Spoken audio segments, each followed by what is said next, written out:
Welcome to Road to Billions podcast, the mentality of an entrepreneur. With your host, Moise Bertrand. What's up, everybody? It is your host, Moise Bertrand, the Road to Billions podcast. Man, what's up, you guys? I haven't talked to you guys in a minute because recently I just went ahead and bought another investment property. Congrats to me. Appreciate it. And I went ahead and partnered up with some great people. My mentor, of course, and a business partner of mine. And, we made the magic happen. We brought the dreams to reality. And we did it simply just by being consistent and by seeing the end goal. You get me? And the end goal was easy. The end goal was just us getting to the point where we figured that although we get things moving in one succession, we still have to keep things moving in one succession. You feel me? Delays happen, miscommunication happened, a lot of back and forth, but the whole idea was we're going to finish. You get me? And we finished. And I was happy to say I spearheaded, a bit of the game plan, because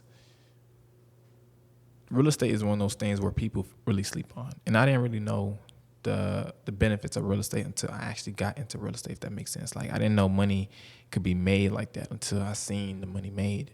And I seen the transactions, and I seen, just the way people do calculations that you may have to work 6 months for a job for, but a real estate developer or someone who's an investor, they can make that money within a month or 2 months if they know how to play it right. 3 months, So it was like I was always on that side of the table. I want to get money like these dudes. Like, I don't want to be just a regular homeowner in America. Then I use the money in 5, 15, 20 years, to just do something for myself. And no, I wanted to take action now at this age of, competence, at this age of leadership. You get me? Because I do feel like I'm a leader. I do feel like I give a lot of people great advice, not because I'm smarter than anybody or anything like that. It's because my parents are very old. So they have a lot of wisdom that they shed on me already. You get me? Like, my parents taught me so much that you really just don't know the benefits of old parents. That's why it's so imperative, just if you have any kids out there, to bring your kids around your grandparents, because around your parents, which is their grandparents, and then obviously try to get them accustomed to learning, and gaining wisdom. Because I had the benefit of having 2 old parents, and they're not old, they're very useful, but age is just a number. And it was just easier for us to just learn from them because they went through everything we went through. So my mom telling me, make sure you always have a business, make sure you always do things you're afraid of. Don't be worrying about nobody else. Focus on yourself. Like, you worrying about little things, you worrying about what other people doing, you gonna fuck around and you gonna crash. You ever looked right, left, and you're not looking forward, you turn back and you're like, oh sheesh. You ever had near death experiences where you probably was supposed to run into some of the back of somebody's car, and you was able to press the brake, in a hurry? Like that split second, bam. You get me? So when my mom always telling me, like, focus on your own race, don't be worrying about nobody else, she really gave me that knowledge, imputed that in me. You get me? So I walk with a lot of great people. Like I said, in real estate, I learned a lot, and the talents and the knowledge I learned, I want to be able to spread that. I feel like a lot of black guys, I feel like, we forced to just go do hard labor, and it's nothing wrong with doing hard labor. Like, I'm all for hard work. Like, in any industry, you're doing hard work. Now, what type of hard is what we get down to the nitty gritty? Because I'm not going to do hard work, just doing construction or anything like that. No disrespect. But some people, that's not hard work to them. Some construction workers, hard work to them might just be like being an electric engineer on the job. That might be hard to them. Electric engineer, what might be hard to him is being a developer. Because he might just not see or know real estate. He just might know how circuits move and everything like that. That's not his. So everybody has a hard to them. In every industry, there's a hard. But I tell black men all the time, like, choose your hard and something that's not going to be hard in a few years. That should be a quote. Choose a hard that's not going to be your hard in a few years. It's going to be hard getting it up, of course, because you got to get accustomed to it. You got to learn the trade of it. But once you get into real estate, you guys, it's something, not just black men, like black women as well. And I'm specifically talking about the black community because, you know, unfortunately, we don't have the buying power that we should have, you know, in our communities. We don't have the amount of reputable personnel that represent us as a whole, because there's always something going on that happens and then everything is get exploited. You guys, we've seen in the past with everything with Black Lives Matter. We've seen it, unfortunately, things that seem like they could be a savior, they end up getting exploited. So we don't really have leaders in the community just allowing people to actually be themselves and actually learn. So my job here is not only to come on this podcast and teach you guys about real estate, but also show you guys the inside scoop of my life. Like, when I tell people all the time, like, I was sleeping on the air mattress, I didn't know what I was going to do next. The only thing I feared at the time was not being broke. You know what I feared the most? Not knowing. That's fear. Not knowing. Because I like knowing. So when you have a fear for something, you just got to run right into it. You know, when I was in school sometimes, and like I said, I was growing up and I was Haitian, so I wore hand-me-down clothes a lot. Growing up, not now, you feel me? But that was just one of the things I had to wear because my mom, she provided, but my mom got me some really nice, cool clothes. And when I say hand-me-downs, I'm not saying like a shelter. My mom owned a warehouse that workers came and put their merch in there. So my mom was just buying from the merch and stuff like that without buying us from real stores. And we was getting stuff like really nice stuff, like secondhand worn stuff, but they were like designer stuff. You get me? Like, I have a few clothes that I got from that when I was like high school. I had Balmains and all this crazy ass clothes, and people thought I was like on some whole nother level money, and I'm like, no, this is my mother. Like, you feel me? So I didn't even know like Balmains until somebody was like, yo, bro, what type of jeans them is? And I was like, Balmains? They're like, damn. And I'm looking at Balmains, I'm like, oh shit, this shit costs like $600 to $1,000. Damn. You feel me? So my mom was always letting me know about the things that move forward in life and entrepreneurship. So when I tell you guys, when I was in high school growing up middle school wearing hand-me-downs, people used to laugh at me.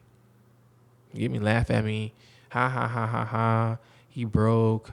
His family don't got no money. Like, look how he dressed. Haitians. I was like, bet. Then, you know, I handled the situation.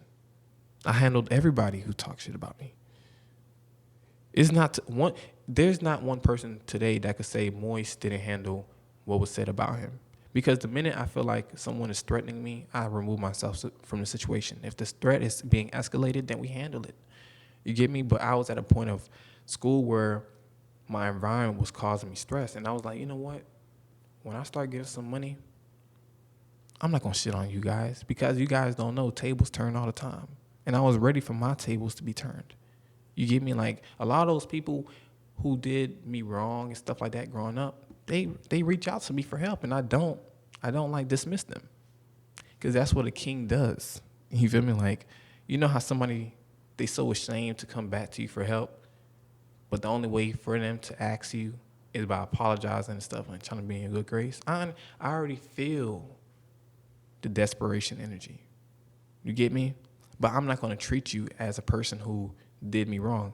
I'm going to show you how raw I am as a person, and you're going to be on my schedule, and you're going to learn. But you're going to learn with integrity. You get me? And that's the only thing I want to teach everybody. I want to teach people how to go from A to Z easily in school. I mean, easily in life. I'm not saying you're going to be a millionaire overnight, but what I'm saying is the steps. You got to follow the greats. My mentor, he does a really good job explaining himself. You know, when he cuts things to the chase, we cut to the chase. What's going on today? Okay, boom, this is what we're doing. Boom, this is what we're doing. Boom, this is what we're doing. And we get right to it. I learned so much from it that every time I get a chance, I shout him out, Mr. Daniels. You guys get me? So I'm 100. Like, I tell people all the time, I'm very loyal. You know, everybody who knows me knows Moist is very loyal. So when I have a commitment to teach people how to get into real estate. I'm not telling you guys this is beneficial for me. It is a bit, because you guys are building my brand, or building my reputation. Well, it is a lot, my brand and my reputation. But the whole foundation of it is really just getting people to feel like a boss. Roll the billions. Like, I'm telling you guys, like, I'm not sitting here telling you guys, you're not perfect. You're not what you say you are. No, because at one point I feel like I was a failure. I was at one point in my life. I didn't know what the fuck I was going to do.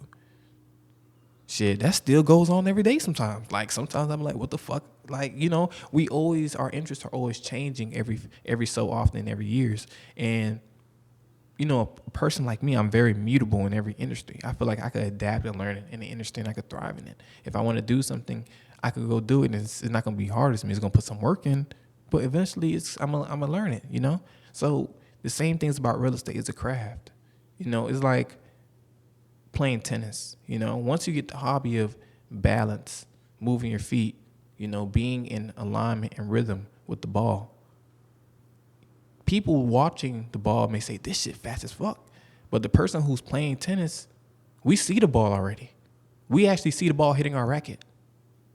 So as crazy as that sounds, it's possible just to focus all your skills and hone in on that specific subject, which is real estate. And if you want to go into a lot deeper, like investor, developer, appraisal, agent, inspector, plumber, electrician, all these notable careers and trades and skills within the industry, I need you guys to take that step. And if you have a boyfriend or if you have a husband, be sure to tap him as well.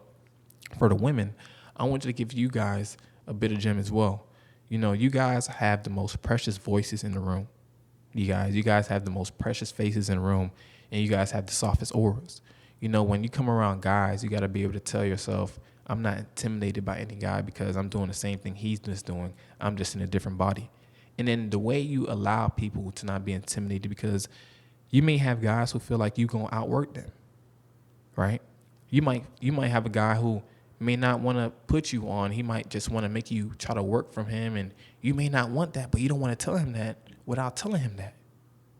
So what you do is you gain partnerships. You get me? You tell somebody you would rather bring more people to their business instead of working up under them, because while you're bringing people to their business, you're asking questions along the way, and they're providing value back to you because you're providing value. You get me? So if you're providing value, let's just say you had a guy you were dating a few years back and he got some money now, and you're a real estate person or something like that, and then like the guy you dated, he comes back around and he's trying to get back good grades with you and everything like that. So you're like, you know what? I'm going to use this guy to start my real estate career. I need $5,000. You believe in me, right? You like me, right? The guy, of course, if he's really into you, he may just invest in you, not because the money, is because the idea of real estate. It just sounds like it's some big boy shit, right? So you telling a guy, and this is just reverse psychology. I'm not telling you guys to use any of these things. I'm just telling you guys a scenario. You get me? You telling a guy you want to go into real estate with him is providing him security and partnership with you, ensuring that, okay, if all goes wrong, I still have her. And that's not really what it is, You don't want people to feel like they have access to you, but you want people to feel like they have a privilege to work with you. Hey, I think this would be a really good investment opportunity. I know you're doing really well in life, but I feel like you as a man, you needed to go ahead and take care of your responsibilities early so you could be able to sit, and chill later. I know you're different from a lot of guys, so I just rather you take my advice. Boom. You keep that simple like that, he's going to go nuts. You know why? Because now he feels like he has to prove to you he has the money. Now he has to prove to you he's responsible. Now he has to prove to you he could be a mature man that actually could take care of what he said he's going to take care of. And that's his responsibilities. So when you provide a little insight like that, and you provide him with the people who are doing the work, what you're just doing is, if your real estate buddy is willing, to allow you to bring people in, you're going to create a bond with him that's going to allow him to teach you certain things. And you bringing more people in is going to allow them to feel like you're the leader, and they're going to continue to bring you money in, and therefore you're bringing him money in. So now it's a chain. It's a mutualistic thing. Everybody's benefiting from one another. That's what society is. That's what this ecosystem is. So what I'm telling you guys, both sides of things play a part. Women, I want you guys to go ahead and take initiative on these real estate deals. Like, don't be having your girlfriend out here. When I say girlfriend, you guys know I mean friends. Don't have your girl out here spending thousands of dollars on vacations to take 3-4 photos, $2-3 grand, when it's 4 of y'all who went 5-10 of y'all, God knows how many, and that's 20-30 grand. You could have bought a house. You guys not thinking like that. You guys need to think like that, because if you guys continuously to let a guy rule the industry, I'm not telling you guys to because obviously you guys is a balance in life. Men need women, women need men. It's just a yin and yang. We can't really live without one another. You feel me? And unfortunately, we created a social thing nowadays where people feel like one person is superior than the other, and one person is supposed to be doing. Listen, all that bullshit is out of the league, because what I'm telling you guys, the best partnerships come from people who have the same goal, and that's to make it out the hood.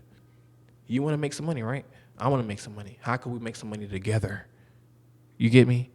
So you guys just take what I'm telling you, use the tricks, use the methods, use the analogies, use the people I'm saying get in contact with. Like I said, mentors, lawyers who do real estate, businessmen, go to conferences, network, jump on my live, just tap in with me as well. You feel me? Like little things like that I want you guys to take initiative on, because this shit not going to be around forever. And if it is, it's going to be a lot higher in prices, which means everybody who bought now is going to be straight 5-10 years from now. You get me? So let's just do this. Let's just all lock in. Let's all lock in on the go. What do you want to accomplish this year? Do you want to buy a house? Because what's going to happen is we're rolling out a new lender program. A new program with Mr. Daniels, and he's allowing. And when I say allowing, we're mentoring people at the same time, but he's allowing people to go ahead and take out a loan, to put into a property that will be yours. We're going to teach you how to buy the property. We're going to have the property already in hand, but we're going to teach you how to buy the property. We're going to teach you how to set up the LLC. We're going to teach you about the renovations, which we're going to do. Well, we're going to teach you A through Z. What a normal person that may try to get into real estate, try to do on their own, they might fuck up on a lot of steps. You going in through a breeze. Within the first month, you gonna know how to do real estate. You gonna know how to run numbers. You gonna know how to do everything that's gonna be so simple to you. So remember, like, the best thing in life is not given to you, is worked for. You get me? You gotta work for the simple things that you want. But real estate, you guys, I'm preaching again. The lender program, Daniels is gonna allow everyone who signs up on a lender program to actually buy the property and learn all the steps. We're going to mentor you guys. We're going to be there throughout every way. You guys are going to have our personal contact, email as well. And, we're just going to be able to help you make your first step into investing in real estate. You don't have to be afraid, because, like I said, being fearful is only you just being timid. You don't believe in yourself. Other than, this stuff that's uncontrollable, like jumping off a plane, But other than that, like heights, like, you fear? You scared? You feel me? So I don't want you guys to fear anything that's meant for you, because, like I said, we're here, and we want you guys to continuously to bring more people back to us so we can help. We can help people build, renovate, rent out. Everything you guys want to just tap into real estate. We have the resources, we have the people, we have the inventory, and the capital is there for you guys to go ahead and take advantage of. So once again, I want you guys to tap in. Follow me on Instagram, billionaire_moist. I'm gonna go ahead and drop another YouTube video on my new investment property, and I'm also developing a property here in Atlanta. It's a really great opportunity for me to just showcase you guys a little bit of my taste and just like my renovations method and everything like that. So I'm really great. I'm really happy, and I'm really excited for what's next to come for not only me, for you guys. So we got to tap into ourselves more. We got to love ourselves more. And with that comes a lot of responsibility and a lot of self-assurance. So once again, it's been an amazing journey. I thank you guys for listening to Road to Billions podcast. You guys put God first and keep chasing your dreams. Thank you.